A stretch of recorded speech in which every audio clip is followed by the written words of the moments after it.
really planning around some form of alternate day concept with kids in class and half the kids in class, half the kids at home. Doing distance learning, we're trying not to call it distance learning, so not to confuse it with a distance learning model. So we're calling it at-home learning for the lack of a better concept at this point. We still are not ready to say, here is our model for the fall. And I'll use that point to highlight that we expect next week, if not the following Monday, for the governor and the Minnesota Department of Education to announce their thoughts, ideas, if not an explicit plan for the start of the school year. We're not sure if they're going to say all schools across the state will start under a particular model, or if they're going to say we recommend one model over another. Districts, you decide what's best for your community. So we're not sure yet if it's going to be one size for all districts, or if there's going to be district by district decision making and control over what that looks like. Nonetheless, we're planning out all three models so that we could start the year on any of the three models, and quite honestly, be prepared to move from one model to a different model if the pandemic spread would suggest that we need to move from one model to another. So we are planning a model is maybe the easiest part of our work. Dealing with all of the possible what-if scenarios creates a great deal of complexity. We think we can get some pretty good answers and thinking around many of the scenarios, and we will do that. At the same time, there will be a lot that we'll seek guidance from MDH as we get into the weeds and we get into certain scenarios or situations. So, I don't want to belabor this meeting with all of the different things we talked about, because they're really hypotheticals and what ifs as they feed into our decision making process. We are planning, however, once the state gives us guidance next week or the week after, that we communicate to our families that same day with our thoughts around that model that is being given to us, or the choices that we might have. So I will continue to provide updates for you as a board through my weekend updates with some thinking there. But we know that once the state gives direction, our phones are going to light up and people are going to wonder, what is our plan moving forward? And we want to be ready to respond right away with, here's our plan. I think we owe that to our families and our community to put the work in up front and be ready to respond given the timeline that we've been given to do this planning. And we'll be ready to provide some communication regarding our plan starting with the fall once we get that guidance from the state. I will share that I had a long conversation with the education commissioner on Tuesday, was able to share some of our thinking around some issues that we are running into and some of the dilemmas we face here in Forest Lake that aren't truly unique to us, but may represent challenges other districts are going to face. I did share with her that as much as I hate wearing a face mask, that if the governor would declare masks required across the state, that it's going to be difficult for us as a school district to require masks when they're not required across the state. When they're given as a recommendation from MDH, it's hard for us to mandate them. If the governor were to declare them, we significantly raise the comfort level and confidence level of our families sending their kids to school, and frankly, our staff coming back to work. So I said, if you truly want schools to open, require masks. And I said, I can't speak to the business community and other systems. I can speak to our school system. But as much as masks are tricky and cumbersome, they do have some influence based on everything I've seen and read from the science community, and it would help us dramatically as it relates to being able to open in some fashion, if not fully open, come the fall. So those are my updates related to planning for the fall, and I can certainly take any questions you might have. All right, do we have any questions? I guess I would. Okay. It sounds like we don't really have any idea. I mean, is there any inkling at all what the direction they're going? Or, I mean, it seems to be later and later in the game, you know? No, I would agree. I would say that given where the states, this is my own prediction here. I don't mean to speak for the governor or the commissioner because I frankly don't know where they're at. But I believe Wisconsin is allowing districts to open. North Dakota is allowing districts to open. Those border, of course, Minnesota. Given the level of spread and pandemic in Minnesota and our trend lines, I would sure hope that we would get guidance to open. It'll be a challenge, but you know, it's what's best for kids to be back in the classroom. And given what we know today, if that is an option that we have, I think our planning team and the board, I think would be wise to consider fully opening, provided we can do that in a safe way, and that's the guidance we get from the state. All right, thank you. I have another question, but I'll let others go first. I just want to follow up on what Member Rayfield asked you, Steve. So just to clarify, are you saying that on the 27th, when they come out and let us know what the model they want us to use or give us something to consider, we're going to that very day let parents know what we're going to do, or just communicate what the options are? I've had a lot of questions. I think parents are getting kind of edgy about it. Yeah, if the state on the 27th or before gives a statewide order for how schools should open, we will be prepared to provide communication on what that means for Forest Lake. We won't have all of the details and all of the questions prepared to be answered, but we will be able to say, if it's fully open, here is the framework of our plan to fully open, and we will continue to provide communication every step of the way as we move forward. You know, part of the reopening plan is recognizing that not all families are going to feel like they're in a position to send their kids to schools. So we're going to need to have communication ready for those families as well. So, yeah, we're not going to be able to say, here is our blueprint and everything is determined, but we will be able to communicate that, yep, we're prepared for a particular model given by the state, and this is our framework relative to that model. And so what I'm hearing is that they want it kind of more black and white. They're already talking about a Scandia parent and a mom and a dad said that, you know, we're going to sign up for St. Peter's if we don't hear pretty soon. Another parent said that, should we plan on driving?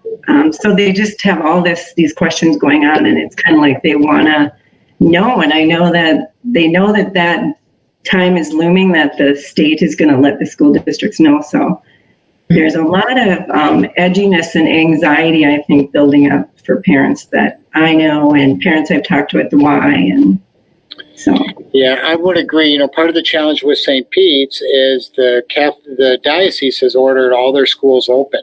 Yeah. So they're able to communicate as such. yeah. I'm nervous about communicating around 3 different scenarios only to create greater confusion with our families and frankly questions and concerns. So I think we're wise, given the fact that we will get guidance by the 27th at the latest, to buy ourselves that clarity before we get out there with, well, if we're this model, then here's what we're thinking. And if it's this model, here's what we're thinking. And I have a question, Right. Steve. Sorry, I was late online today. So I have a question like that's teacher to student ratio. If that is going to be a low number again, how are we going to prepare to take care of that? That, like, I know it's 1 to 9 now, right? At summer school. I mean, that could be a huge problem and financial problem for us. So I just Yeah. didn't know how that was going to work. Yeah, the hybrid model, based on the guidance we have for planning for the fall, is that we create a 50% ratio. So if we have 24 kids in an elementary classroom, it becomes 12. Okay. If we have 30 kids in a middle school class, it's 15. If, so the guidance suggests that it's a 50% ratio or 6-foot separation, physical distancing, unless that's not feasible. So think about our buses. We can only get 7 or 8 kids on a bus if it's 6 foot of separation. That's not feasible. So we're hoping and expecting further guidance from the state that the 50% concept is what we're going to need to implement, because we're not in a position to buy a single bus, much less 80 buses. Mm-hmm. Thank you. Member Rayfield, did you have more questions? You're muted. Yeah. Okay. I got 3 questions. What's the contingency planning? Let's say that we open either in a split mode or full opening. How do we manage then, or think about if all of a sudden we get an outbreak, right, within a particular class, or let's say a teacher comes down with COVID and has been with students.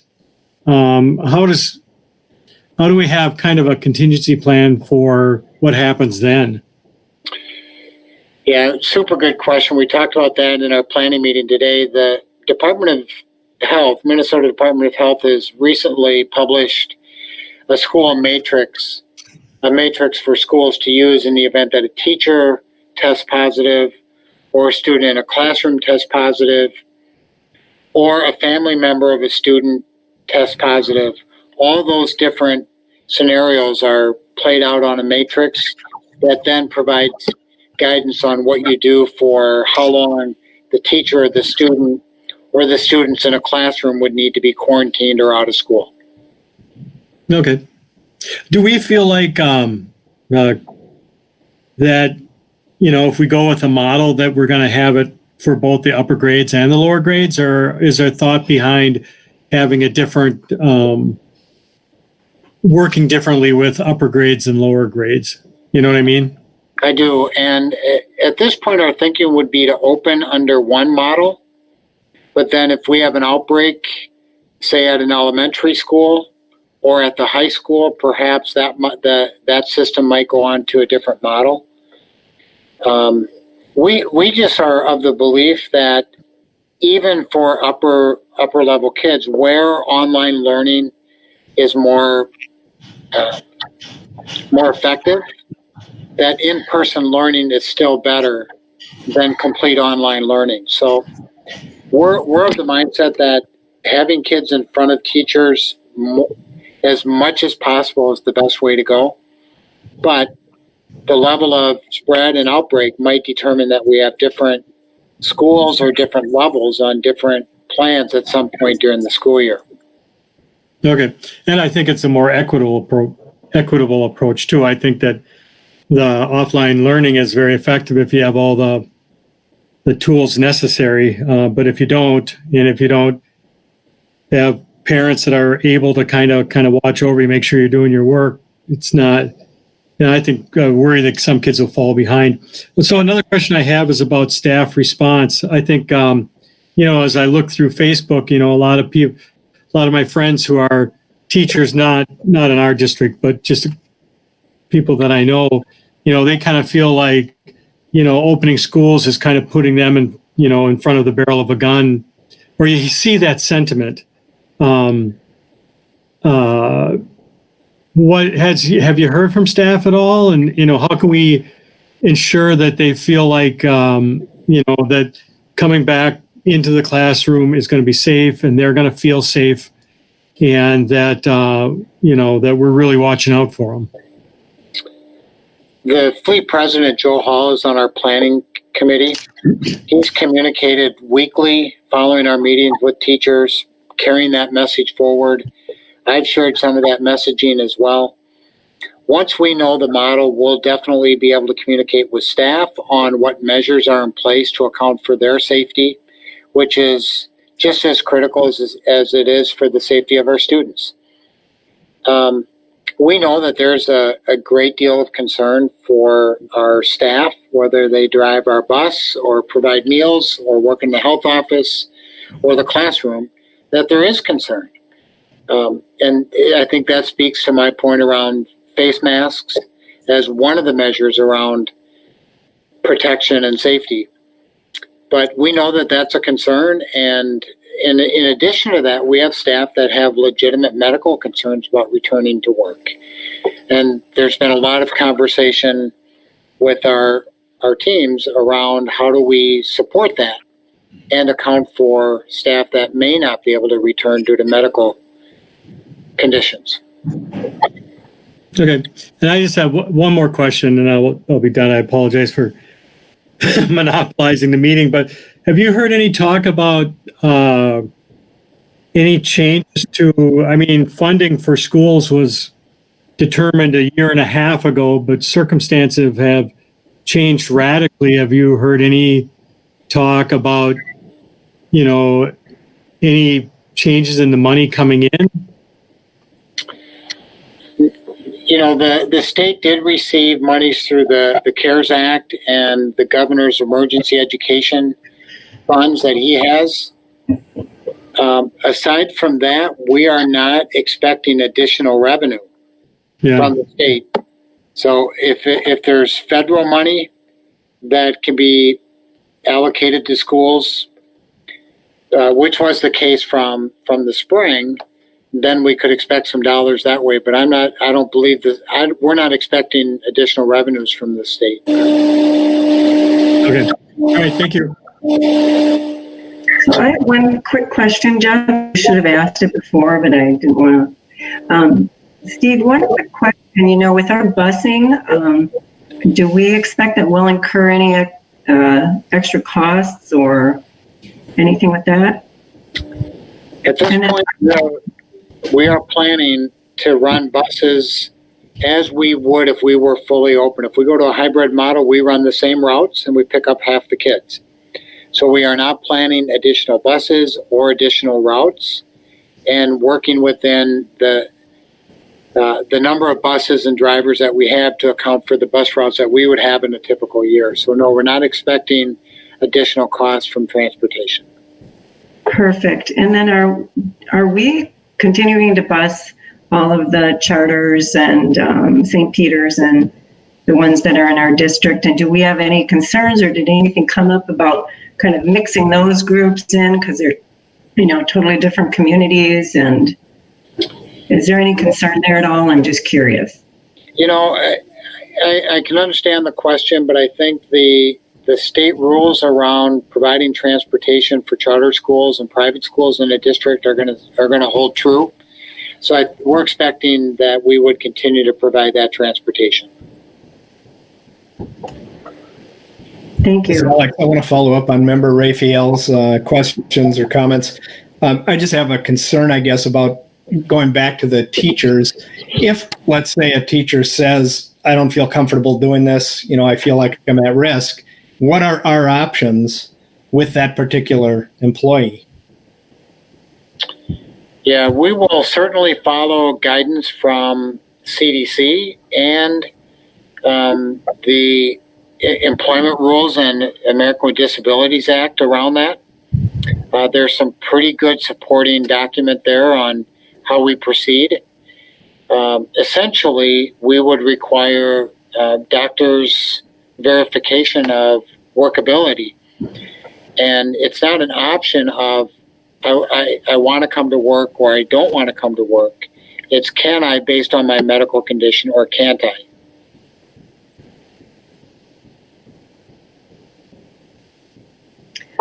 One more thing about masks, Steve. I know I read the new updates with the guidelines, and they state these bullet points of guidelines, and then they're talked about as considerations. But they do say comment about masks, that staff and students should wear masks, cloth coverings, and of course students that can't shouldn't because they have health issues or whatever. But it is just a consideration. So I think it's wise that we're going to wait and see what the governor does, but what are you thinking if we don't get a message from the governor on this before we're ready to start? I'll lean heavily on our district nursing staff and the recommendations from the health department. We're just in a really tough spot as a district to require them when they're not required statewide. We just lose so much leverage with a student whose parent says, nope, we're not wearing masks and you can't make me. And, it's, do we go down the path of enforcing it when it's not a state mandate? And then, of course, the flip side of that question becomes what happens if they refuse? And then are we prepared to discipline a student who doesn't? I don't want to go down that road. So I would hope, I don't think anybody wants to go down that road. But if they're required, then we're just in a much better leverage position to expect and require that they be worn. And then what about the flip side, the scenario where parents, I've already heard this, well, they're not coming if they're not requiring masks. There's also that. Right. No, I agree. And there's the flip side of that of if they require masks, I'm not going there.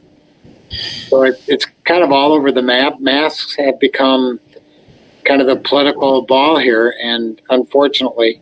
So if it could just be declared and I can get out of the politics of it, and it is what it is, and we're, of course, following the state rule. And a couple questions, and one on masks also. Is there any opportunity to kind of split the difference and say masks on buses when we absolutely can't have distance because we need to fit people on buses? Like, is that within our realm of, even if the governor doesn't say one more word about masks, just as a district say this is a safe call and it is a minimum on buses and potentially passing time. So not if you just have to go to the bathroom and not in your classroom all day, but in mass passing times, just wear it. Is there any fine points? It feels like it shouldn't be a binary decision. Right. If they're not required statewide, then I think those are some of the decisions we're going to have to make. And I think you raise a couple of good points, especially around buses. Are there places we would require them? I mean, that's the least ventilated and the tightest the kids are going to be their whole day. Yep. And then I had one other question just to make sure it's on the record. Kids that want the 100% distance for the year as their choice, they will have that opportunity, right? Yeah, I think as we have started our planning and gotten deeper into the planning, it's very evident to us that there will be a good number of students who just will not be able to return to school for whatever reason. And we need to accommodate their learning needs and their situation. So we're expecting that if we're all in person learning, that we have a distance learning program for kids that can't return. So we would hope that parents would make that call based on medical vulnerability of themselves or somebody in their household, because we truly believe that all things being equal, kids are better off in the classroom. So it's not a menu necessarily of choose A or B, but does your condition drive one plan versus another? And then we'll work with those families for sure. But there were, and this is probably the minority of the minority, people who loved it. Definitely the minority of the minority. They just said they loved it. They loved learning at home at their own pace. Their social anxiety disappeared, all the things. And maybe it's like 9 kids, but I know we can't ask for medical for everything. It's not an IEP style thing, but if there's a cohort, people are just asking, is this going to be an option? And I've said it's been on the state plan the whole time. Right. Yeah, I would say, Kate, that rather than committing to that narrow question at this point, I would ask that we dive deeper into that in our planning committees and make that determination based on our ability to deliver on that, based on who else may need distance learning. But I think it's a fair question and something that we need to consider. Okay. But yeah, there's definitely people who want that for medical reasons. Yeah. Those are my Right. One last quick questions for you, Steve. Did anything from ESY or summer school become kind of the blueprint for the hybrid model that we'll be sure to implement if we do that? Like building an extra hand washing, tape down the middle of the hallway so they stay one.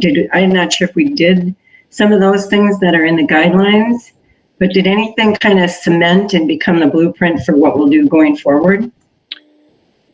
Forest Lake Elementary implemented with summer school and Kelly and her team a lot of those markings and flow directional things.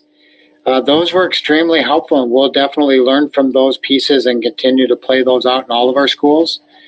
We learned a lot around how resilient kids are and responsive they can be to the expectation around social distancing and hygienes. We know we need to teach our kids those pieces, and we'll do that. But kids learn those quickly and are able to follow through. It's been really impressive. Now we're dealing with, as Member Corcoran pointed out, a much smaller number in summer school than we will next year. But it is a model for us to move forward with. And there are a number of those pieces that have proved very well for us that we'll implement in the fall. Thank you, Dr. Massey. I think we could debate what if scenarios all night. I think we probably should move forward unless anybody has any pressing question we need to answer tonight. Hearing nothing, thank you for the update. And we will move on to approving the consent agenda. Is there anything anyone would like pulled from the consent agenda? Could I pull 4.2, please? Sure. Do we have a motion to pass 4.1 and 4.3? So moved. Second. We have a motion and a second. Any discussion? Hearing none, all those in favor of approving 4.1 and actually we got to do a roll call vote because we are virtual. So Member Clerk, would you please take a roll call? Member Kettle. Aye. Member Kettle votes aye. Member Olson. Aye. Member Olson votes aye. Member Raphael. Aye. Member Raphael votes aye. Member Tyson. Aye. Member Tyson votes aye. Member Peterson. Aye. Member Peterson votes aye. Member Luthner votes aye. And Member Corcoran. Aye. Member Corcoran votes aye. And for the record, Member Corcoran is present. Thank you, Kate. All right, we will move on to 4.2. Do we have a motion to pass 4.2? So moved. We have a second? Second. Discussion. Member Tyson. So I just was curious, Steve, with the new position for due process, is that actually an old position brought back? Because I do believe it was kind of done this way as a classified position before. Yeah, what we've done in the past is based on particular buildings or need at different times, paraprofessionals were pulled into that role based on staffing availability, capacity of a paraprofessional, need at the time. And there's a need within the current budget without adding a budgetary expense to shift paraprofessionals and create a more permanent position in this way. So yeah, it's been done in some degrees in the past. Great, thank you. So it won't be pulled back into that other position that Lori Shelburne was in. It'll kind of stay as a separation now. Yeah, this position is a paralevel position, and it's really there just to support the due process piece. And in doing that, you free up special education teachers to spend more time with kids. All right. Do we have any further discussion on 4.2? Hearing none, Member Clerk, would you please take a roll call? Member Olson? Aye. Member Olson votes aye. Member Rayfield? Aye. Member Rayfield votes aye. Member Tyson? Aye. Member Tyson votes aye. Member Peterson? Aye. Member Peterson votes aye. Member Luther votes aye. Member Corcoran? Aye. Member Corcoran votes aye. And Member Ketto? Aye. Member Ketto votes aye. All right. Well, moving on, I see nothing under discussion items tonight. So unless anybody has anything further, I believe a motion to adjourn would be in order. I have one question. Is August in person? The first meeting in August, I would like to hold in person. Okay. Yep, that decision has not been finalized yet, but I would recommend that we do that again at the high school. Although we could hold it here at the district office, so yet to be determined on location. But if that's the preference of the board, then we could certainly meet in person. So please let Chair Peterson or myself know if you have concerns about that. And I just wanted to mention quickly, Member Chair, that we talked about before everyone was present, the summer seminar coming up. And I know Alex, Member Ketto, and I have talked about attending some of that online. And so I know I talked to Joy as well, and she'd like to know if people want to sign up by July 29th, I think. Otherwise, then the rate goes up. All right. Thank you, Member Tyson. All right. With that, I guess we will enter. So moved. Second? Jack, you're muted. Good. Hey, good job on getting where I wanted to go. I appreciate that. Having a motion and a second, Member Clerk, would you please take a roll call to adjourn? Member Rayfield? Aye. Member Rayfield votes aye. Member Tyson? Aye. Member Tyson votes aye. Member Peterson? Aye. Member Peterson votes aye. Member Luther votes aye. Member Corcoran? Aye. Member Corcoran votes aye. Member Ketto? Aye. Member Ketto votes aye. And Member Olson? Aye. Member Olson votes aye. All right. Well,